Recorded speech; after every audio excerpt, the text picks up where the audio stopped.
네, 국민의힘 조수진 의원입니다. 우선 부산과 대구, 울산 이런 멀리서 오신 여러 법원장님들께 감사를 드립니다. 자, 8.15 광화문 집회를 허가한 법원과 담당 판사, 그리고 주요 사건에 대한 어떤 그 법원과 담당 판사에 대한 비난이 도를 넘어서는 일이 많습니다. 부산고법원장님께 여쭤보겠습니다. 시민들의 개별적인 어떤 의사표시, 이거를 표현의 자유로만 그냥 둘 것인가, 아니면 이거는 명백히 사법부의 독립을 저해하는 행위인가, 여기에 대해서 우리가 좀 생각을 해봐야 될 것 같은데요. 어떻게 생각하십니까?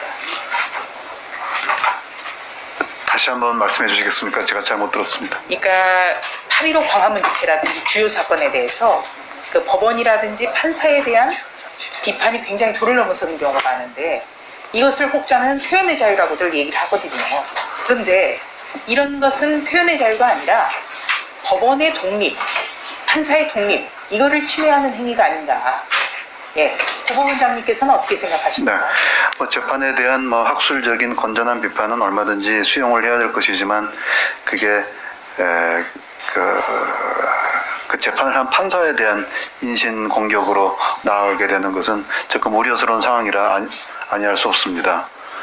그 점은 우리 법원에서도 각별히 신경을 쓰고 있고, 그 해당 판사님들을 보호하려고 노력하고 있다는 점을 말씀드립니다. 네. 어떻게 그 보호 장치가 있으면 조금 소개해 주실 수 있나요?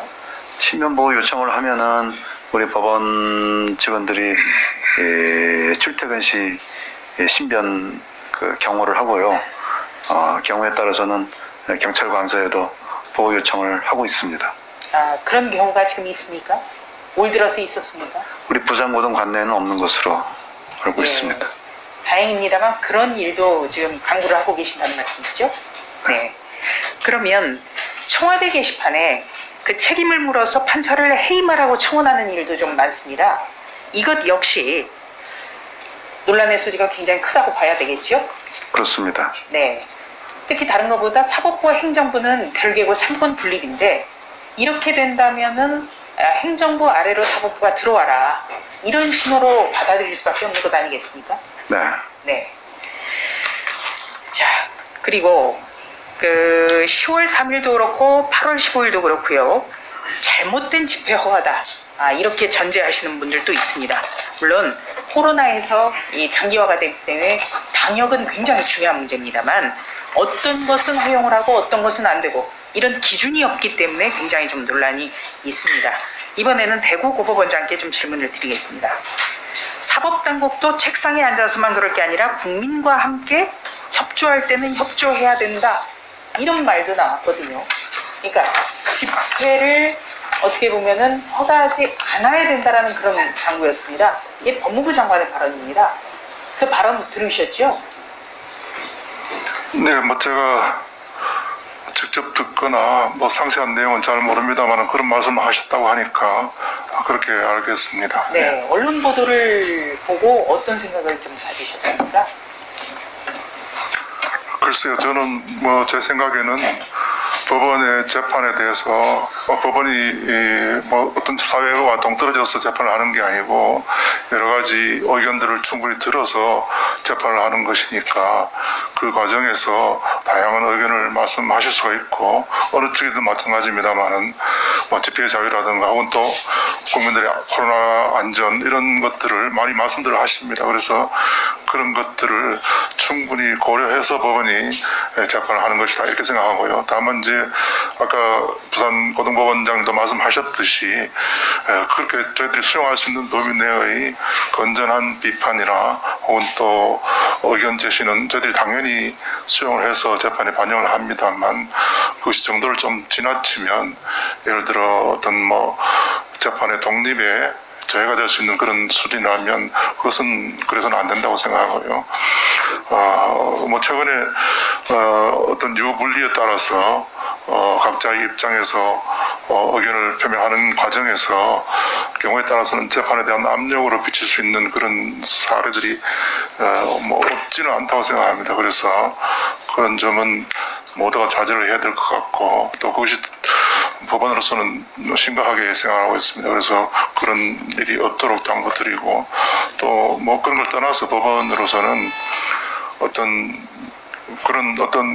거기에 구애받지 않고 흔들리지 않고 꿋꿋하게 중심을 잡고 오로지 법과 양심에 의지해서 그렇게 잘 판단할 그런 각오를 가지고 있습니다. 그래서 그런 점에 대해서는 뭐 이렇게 하니까 법원이 뭐 혹시 흔들리지 않겠느냐, 뭐 혹시 뭐 잘못 판단하지 않겠느냐, 그런 걱정은 안 하셔도 되겠다, 이런 말씀을 이 자리에서 드립니다. 예.